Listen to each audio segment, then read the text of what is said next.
The twin sons of Xylos beat down on the sea of shattered glass, a desert forged from the ruins of 1,000 ancient cities and the bones of countless warriors. The air shimmered with heat, distorting the horizon into a wavering line of molten gold. Amidst the dunes of powdered obsidian and jagged shards of forgotten architecture, a battle raged. It was not a grand clash of armies, but a desperate, final skirmish. A small contingent of human soldiers, their powered armor scorched and sparking, formed a ragged defensive circle around a downed dropship. They were the last survivors of the 7th Colonial Rifles, and they were running out of time.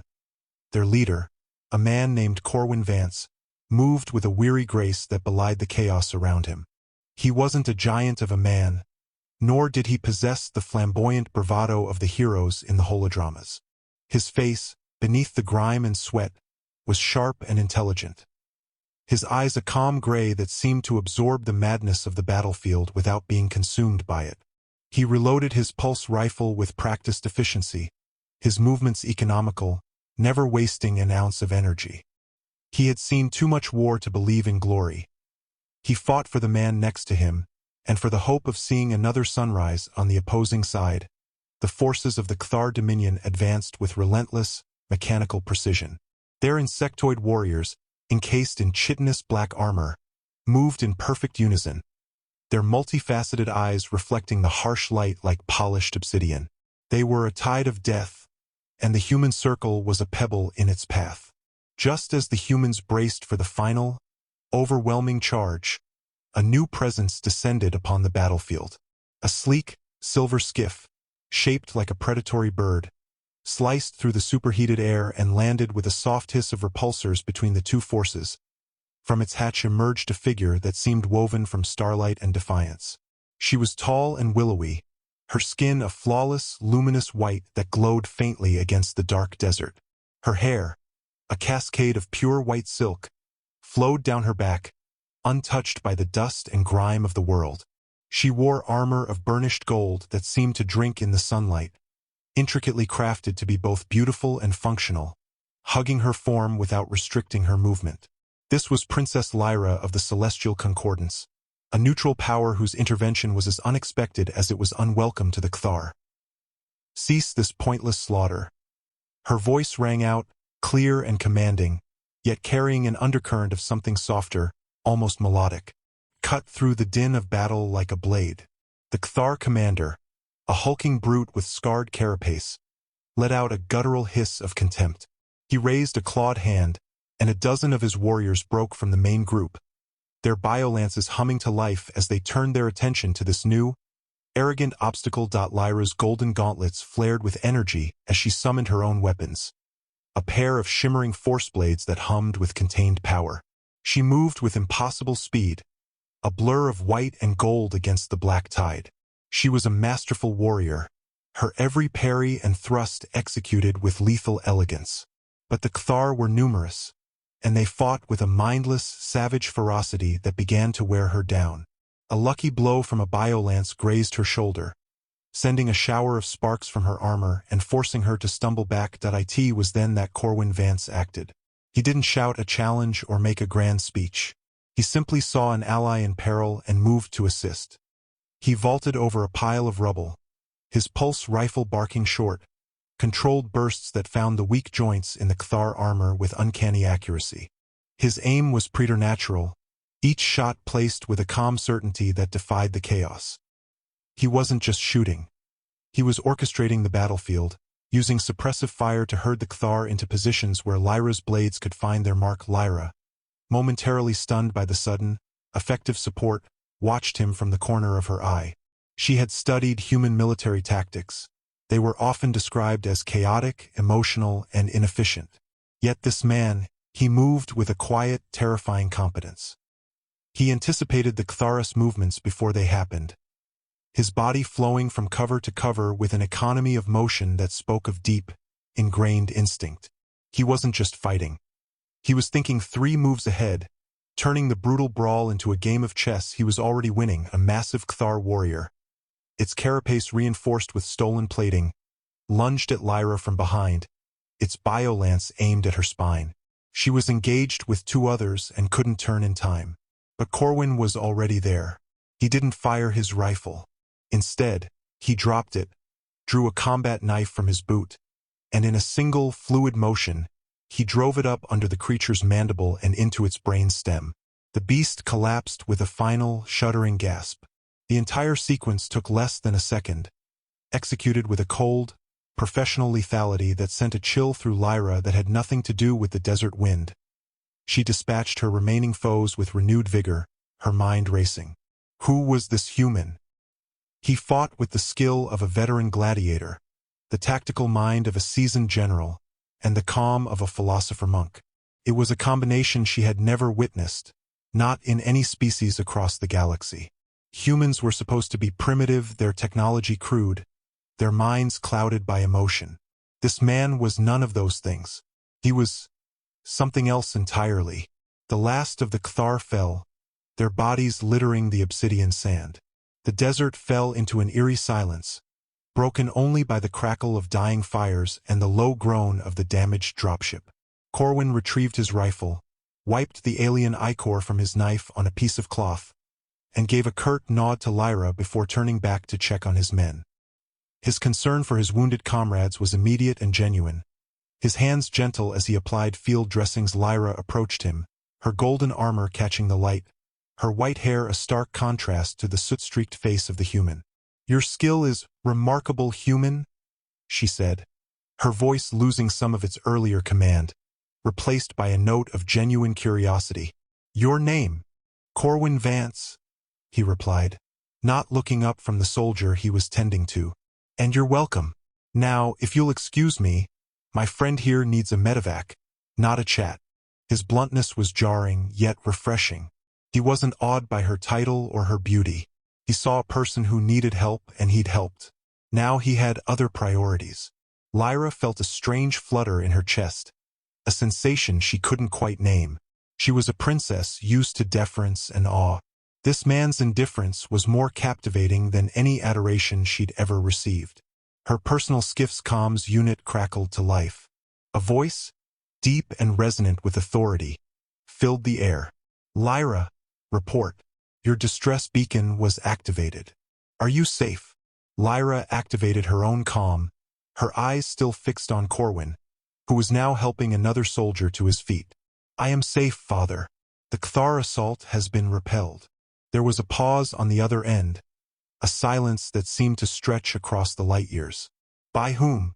"Our long-range sensors show your skiff's weapons were barely used." Lyra swallowed, her gaze tracing the lines of Corwin's tired but determined face. He was giving orders to his men now, his voice low and steady, organizing their defense while they waited for rescue. He moved among them not as a commander demanding obedience, but as a brother offering strength. He shared his water canteen with a young private whose face was streaked with tears and grime, a simple act of kindness that spoke volumes. "By a human," Lyra finally answered, her voice barely above a whisper, though she knew her father would hear it clearly. "A soldier of the Terran Alliance." Another, longer pause, when her father, the High Chancellor Valerius of the Celestial Concordance, spoke again. His voice was laced with disbelief and a hint of warning. "A human? They are a young, fractious species. Their warriors are known for their brute strength and reckless courage, not tactical finesse. Are you certain you weren't assisted by one of our own covert operatives?" "I am certain, father," Lyra insisted, her eyes never leaving Corwin. He had just managed to get the dropship's emergency beacon to boost its signal, a feat of engineering she hadn't thought possible with their limited resources. "He is unlike any human I have ever read about in our archives. He is calm in the storm. He thinks faster than he moves. He fights with a precision that is inhuman." She watched as Corwin, noticing a flicker of instability in the dropship's primary power conduit, calmly rerouted the entire system through a secondary junction using nothing but a multi-tool and a piece of scavenged wiring. It was a solution so elegant, so perfectly adapted to the immediate problem, that it left her breathless. He just jury-rigged a failing fusion core with scrap parts. She breathed into the calm, her voice trembling now with a mixture of awe and a dawning terrifying realization. Father, that human man isn't normal. On the bridge of his flagship, the Star of Eternity, High Chancellor Valerius leaned back in his throne-like command chair, his own white hair and pale skin a mirror of his daughter's. His sharp, ancient eyes narrowed as he processed her words. He had lived for centuries, seen the rise and fall of empires, and encountered countless species. He knew his daughter was not prone to hyperbole or fear. If she was trembling, it was because she had witnessed something that defied her understanding of the universe. "What do you mean, Lyra?" he asked, his voice now a low, dangerous purr. "Explain." Back on the sea of shattered glass, Lyra struggled to find the words. How could she explain the feeling of watching a man who seemed to exist outside the normal flow of time and space? He wasn't just skilled, he was a singularity. Every action he took was the perfect response to a problem that hadn't even fully formed yet. It was as if he could see the threads of causality and gently tug them to his advantage. "He doesn't just react, Father," she said, her voice gaining strength as she watched Corwin share a grim joke with one of his wounded men, making the soldier laugh despite his pain. "He anticipates. He understands the battlefield as a living thing, and he moves with it, not against it. His mind, it's like a quantum computer wrapped in a human soul. And his compassion, it's real. It's not a tactic. He cares for his men as if they were his own blood." Valerius was silent for a long moment. His mind, honed by centuries of statecraft and galactic politics, was already racing ahead. A human with such capabilities was either a miraculous anomaly or a manufactured weapon. Neither possibility was comforting. The Terran Alliance was a minor power, a collection of squabbling colonies held together by fragile treaties. They possessed nothing in their known scientific arsenal that could create a being like the one his daughter described. "Do not engage him further," Valerius ordered, his voice firm. "Maintain your distance. I am dispatching a diplomatic frigate to your location. Do not let him out of your sight, but do not reveal your true identity to him. We must learn what he is before we decide what to do with him." Lyra felt a pang of protest at the word "it," but she bit it back. Her father was right to be cautious. Yet, as she looked at Corwin, who was now sitting on a piece of wreckage, methodically cleaning his rifle while keeping watch over the horizon, she felt a strange protectiveness. He was just a man, tired and alone, trying to keep his friends alive. He didn't seem like a threat. He seemed lonely. The hours stretched on, the twin suns beginning their slow descent towards the horizon, painting the sky in violent hues of orange and purple. Corwin's men were stable, but they needed proper medical care soon. Lyra offered the use of her skiff's medbay, and after a moment of wary consideration, Corwin accepted. He helped his most critically injured soldier onto the vessel, his movements careful and respectful of her space. Inside the skiff, the air was cool and clean, scented with something floral and alien. The technology was sleek and seamless, far beyond anything in the human arsenal. Corwin's eyes darted around, taking in every detail with a quiet intensity that Lyra found both unnerving and fascinating. He wasn't just looking, he was analyzing, cataloging, understanding. He ran a hand over a control panel, his fingers tracing the unfamiliar glyphs, and for a brief second, Lyra thought she saw a flicker of recognition in his eyes, as if he understood their function on an intuitive level. "Your ship is impressive," he said finally, his voice a low rumble in the quiet cabin. "The power signature from your drive is remarkably stable. Most gravimetric drives I've seen have a harmonic resonance that causes microfractures in the hull over time. Yours seems to have solved that." Lyra stared at him, her heart skipping a beat. That specific engineering problem was a secret flaw in early Concordant skiff designs, a flaw they had only recently corrected with a proprietary dampening field. No outsider, especially not a human from a backwater alliance, should know about it. "How do you know that?" she asked, her voice tight with suspicion. Corwin shrugged, a simple human gesture that seemed out of place in the high-tech environment. "Just a guess. The way the field interacts with the local gravity well. It feels smooth, like a well-tuned engine." He offered no further explanation, returning his attention to his wounded comrade. Lyra's mind was reeling. It wasn't a guess. It was an observation based on a level of physical intuition that bordered on the supernatural. Her father's warning echoed in her mind, but it was now mixed with a burning, personal curiosity. Who was Corwin Vance? Where did he come from? And what secrets did his quiet, gray eyes hold? As the first stars began to pierce the twilight sky, the distant thrum of an approaching ship reached them. It was not the expected Terran rescue vessel, but a sleek, silver frigate bearing the sigil of the Celestial Concordance, the twin moons cradling a star. Her father's ship had arrived far sooner than it should have been possible, a testament to its advanced technology. The frigate landed gracefully nearby, and a ramp lowered. A delegation of Concordance officials, clad in formal robes of silver and blue, marched out, their faces stern and unreadable.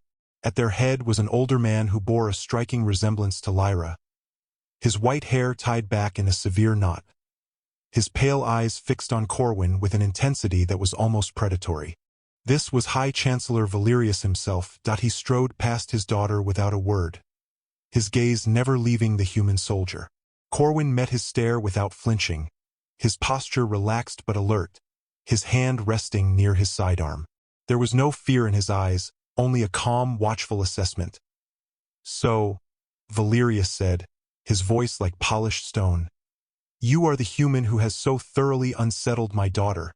"I'm just a soldier, sir," Corwin replied, his tone respectful but devoid of subservience. "I was doing my job.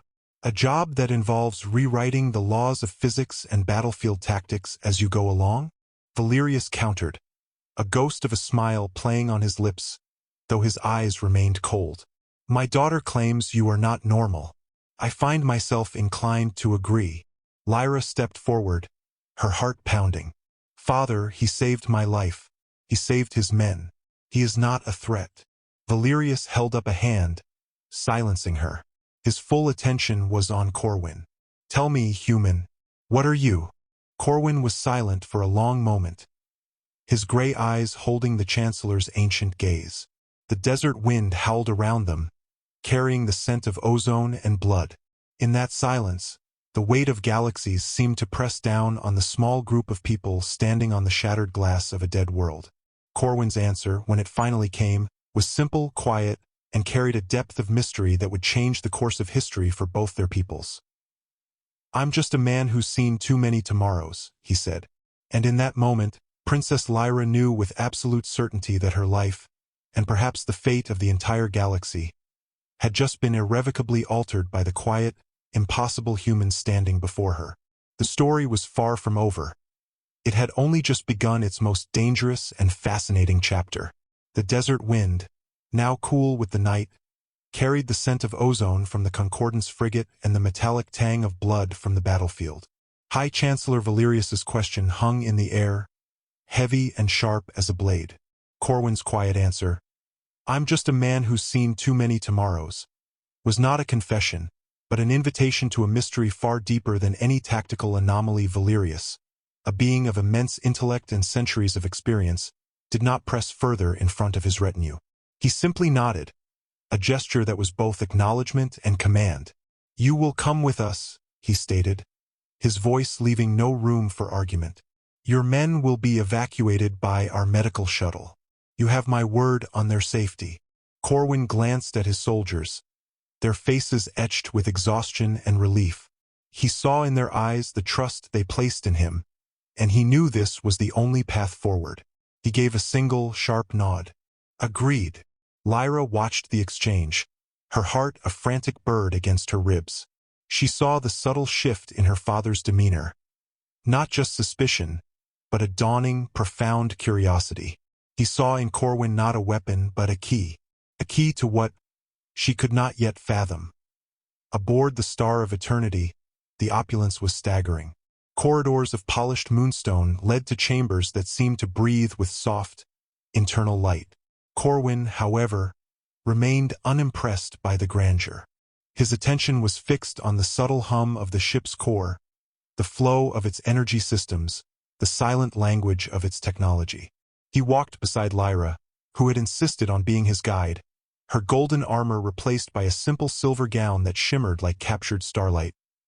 "He is not what I expected," Lyra said softly as they walked, her white hair a luminous veil over her shoulder. "People rarely are," Corwin replied, his gaze sweeping over a wall display showing the intricate dance of a distant nebula. "Expectations are just another kind of cage." His words struck her with their simple truth. Her entire life had been a series of expectations, of grace, of power, of cold, logical detachment. Yet here was a human, a being from a species her people considered chaotic and primitive, who spoke of cages with the weary wisdom of a philosopher king. Her father received them in his private sanctum, a room that overlooked the swirling vortex of a captured star. He dismissed his guards, leaving only the three of them in the vast, silent space. The air crackled with unspoken tension. "Your abilities are not natural for your species, Corwin Vance," Valerius began, his voice stripped of its earlier formality. "Our archives show humanity has not yet mastered temporal physics, let alone integrated it into a biological consciousness. And yet, you move through time's currents as if they were a river you've known since birth." Corwin was silent for a long moment, his gray eyes reflecting the captive star's light. He seemed to weigh his words, not out of fear, but out of a deep respect for their gravity. "My people, we made a mistake," he finally said. "We built a machine to see the future, to prevent our own extinction. It worked too well. It didn't just show us the future, it fractured it. It poured every possible tomorrow into the mind of one man, the chief engineer. Me." He looked from Valerius to Lyra, his expression one of profound sorrow. "I don't just remember my own life. I remember a million lives I never lived. I've died 1,000 deaths, saved worlds that never were, lost loves that never existed. My mind is a library of ghosts. On the battlefield, it's an asset. In peace, it's a prison." Lyra's breath caught in her throat. She finally understood his calm, his impossible foresight. He wasn't predicting the future. He was remembering it from a million different angles. The trembling she'd felt before was not fear of his power, but empathy for his pain. He was the loneliest being in the universe, a man drowning in an ocean of unlived lives. Her father, the great chancellor, was visibly shaken. His centuries of knowledge had prepared him for weapons, for spies, for cosmic threats. But this, a man burdened with the weight of all possible realities, was beyond his comprehension. It was a tragedy of cosmic scale. "And your machine?" Valerius asked, his voice softer now. "Destroyed," Corwin said. "I shut it down the moment I realized what it had done. But the damage was already done. The knowledge, the memories, they're a part of me now. There's no cure." In that moment, Lyra made her choice. She stepped forward, placing herself between her father and the weary human. "Then we will find a way to help him bear it," she declared, her voice ringing with a newfound authority. "Father, our concordance prides itself on wisdom and compassion. Is this not the ultimate test of both? He is not a threat. He is a refugee from a war against time itself." Valerius looked at his daughter, truly looked at her, and saw not the obedient princess, but a queen in the making. He saw the fire in her eyes, the fierce protectiveness that mirrored his own love for her. He saw, too, the connection forming between these two souls from opposite ends of existence. A lonely man haunted by futures, and a princess yearning for a reality beyond protocol. "You are right, my daughter," he conceded, a rare smile touching his lips. "Our duty is not just to maintain order, but to offer sanctuary where it is needed most." He turned his full attention back to Corwin. "You will have a place here, Corwin Vance. Not as a prisoner or a specimen, but as a guest. Our scientists may not be able to erase your burden, but perhaps they can help you build a dam against the flood.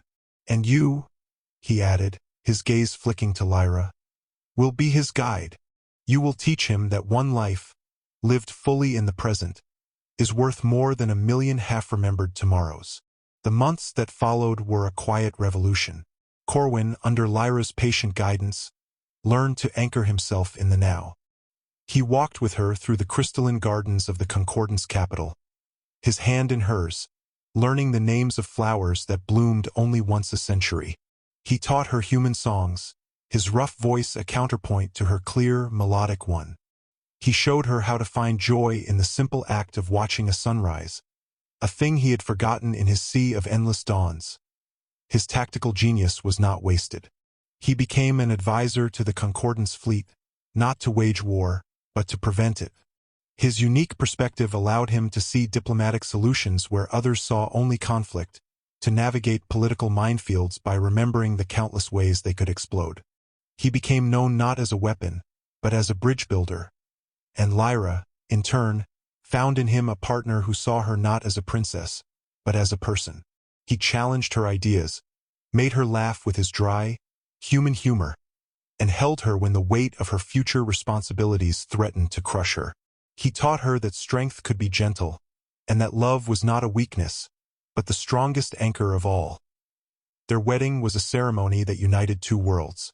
Human soldiers stood in respectful formation beside Concordance dignitaries in their silver and blue. The vows were spoken in both Terran Standard and the ancient tongue of the Celestial Concordance. As Corwin placed a simple band of forged star iron on Lyra's finger, he whispered words only she could hear. "This is my one true tomorrow. I choose it." Years later, their children. A boy with his father's sharp, intelligent eyes and his mother's luminous white hair, and a girl with her mother's grace and her father's quiet courage, would play in those same crystalline gardens. They would hear stories of a great battle in a desert of glass, of a lonely man who remembered too much, and a princess who taught him how to forget, so he could finally live. Their home was a testament to a love that had defied the laws of physics and the boundaries of species.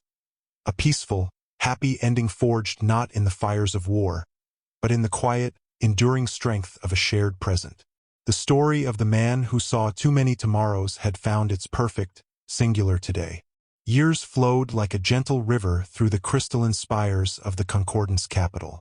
Corwin and Lyra's bond, forged in the crucible of a desert battlefield, deepened into a quiet, unshakable foundation for their family. Their son, Eris, inherited his father's strategic mind and his mother's luminous grace, while their daughter, Alara, possessed her father's dry wit and her mother's fierce compassion. The palace gardens, once a place of formal beauty, now echoed with the laughter of children and the soft murmur of their parents' conversations. Corwin, no longer haunted by the cacophony of a million unlived lives, had found his anchor in the simple, profound reality of his family. He served the Concordance not as a weapon, but as its most trusted advisor, his unique perspective guiding them toward peace and understanding across the galaxy. His human pragmatism blended perfectly with Lyra's celestial wisdom, creating a new kind of leadership that valued empathy as much as logic. Lyra, in turn, blossomed beyond the confines of royal protocol. She was not just a princess, but a queen in her own right, her authority earned through her actions and her heart. She championed cultural exchange, opening the Concordance's vast knowledge to younger species like humanity, fostering a new era of cooperation. Her love for Corwin was her strength, a constant reminder that the most powerful connections are built on mutual respect and shared vulnerability. Their home was a sanctuary of warmth and light, a blend of human simplicity and Concordance elegance. Evenings were spent sharing stories, Corwin recounting tales of Earth's oceans and mountains, Lyra weaving legends of ancient stars. They taught their children to value both their human resilience and their celestial heritage, to see the universe not as a place to be conquered, but as a garden to be tended.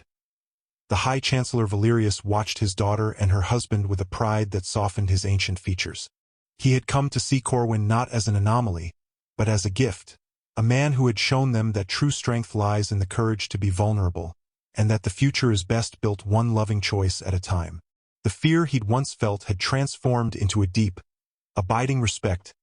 On the anniversary of their meeting, they would return to the sea of shattered glass. But the desert was no longer a place of death. Under their guidance, it had been reclaimed, transformed into a memorial park where life flourished amidst the old ruins. They would stand hand in hand, watching their children play among the newly grown silverleaf trees, a testament to healing and hope. Their love story became legend, a beacon for a galaxy learning to move beyond suspicion. It was a story of a human who remembered too many tomorrows finding his forever in a single, perfect today with a white-haired princess from the stars. And in their quiet, shared happiness, surrounded by their family and the peace they had built together, they knew they had found the only ending that truly mattered. A happy one, lived fully, one precious moment at a time. Years settled into a peaceful rhythm within the luminous halls of the Concordance Palace. Corwin and Lyra's love, born in chaos, matured into a steady, radiant force that shaped their world. Their children, Eris and Alara, grew strong and kind, their laughter-filling courtyards once reserved for silence and ceremony. Corwin, finally free from the weight of infinite tomorrows, found joy in the simple present. Morning walks with Lyra, teaching his son to fish in the palace's skylakes, reading Earth folktales to his daughter under alien constellations. His mind, once a storm of possibilities, now rested in the quiet certainty of home. Lyra ruled not with distant authority, but with warmth and wisdom, her policies weaving human compassion into the fabric of celestial law. She and Corwin became symbols of unity, a human heart and a starborn soul proving that difference could be the source of strength, not division. High Chancellor Valerius, in his final years, often watched them from his balcony, his stern eyes softened by pride. He had feared the unknown, but his daughter had taught him to trust it, and in doing so, saved them all from a future of isolation. On calm evenings, the family gathered on their terrace, watching twin moons rise over gardens blooming with life. There were no grand battles left to fight, only days to cherish and a legacy of peace to nurture. In each other's arms, beneath a sky full of stars they had helped make safer, Corwin and Lyra lived their happy ending. Not as legend, but as truth, day after perfect day.